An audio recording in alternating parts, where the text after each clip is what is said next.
আমি একটা জিনিস বলি আমরা একটা এক্সট্রাঅর্ডিনারি সিচুয়েশনে এই সরকার গঠন করতে যাচ্ছি। এক্সট্রাঅর্ডিনারি সিচুয়েশনে সরকার গঠনের ক্ষেত্রে বিভিন্নভাবে এটাকে বৈধতা দেওয়ার সাংবিধানিক রীতি আছে, নিয়ম আছে, সেটা ফলো করা হবে। সরকারের মেয়াদ এখনই ঠিক করা হয়নি, ওইটা আমাদের এই ছাত্র জনতা, আমাদের যারা সমন্বয়করা, উনাদের প্রস্তাব ক্রমে ডক্টর মোহাম্মদ ইউনূসকে তত্ত্বাবধায়ক সরকারের প্রধান হিসাবে আমাদের রাষ্ট্রপতিও সম্মতি জানিয়েছেন।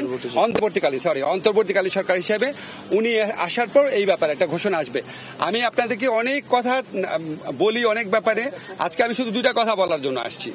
একটা হচ্ছে আমি আমাদের ছাত্র যারা সমন্বয়ক আছে, নাহিদ, আসিফ, তারপরে আপনার হাসনাত, সার্জিদ, বাকের, আজকে ওদের সহ অন্যরা মানে মূলত আলোচনা করেছে তো 4 জন।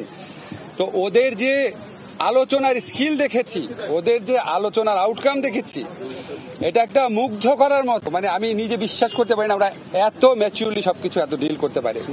আমরা খুবই লাকি, আমরা শুধুমাত্র মানে অভ্যুত্থানের নেতা পাই নাই, ইনশাআল্লাহ আমার মনে হয় রাষ্ট্র গঠনের নেতা আমরা পেয়ে গেছি ওদের মধ্যে।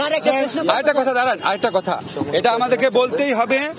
আমাদের সেনাবাহিনী, আমাদের নৌবাহিনী, আমাদের বিমান বাহিনী, ওনারা অত্যন্ত আন্তরিকতার সাথে আলোচনা করেছেন এবং আমাদের কাছে ওদের সম্পর্কে এত প্রশংসা করেছেন।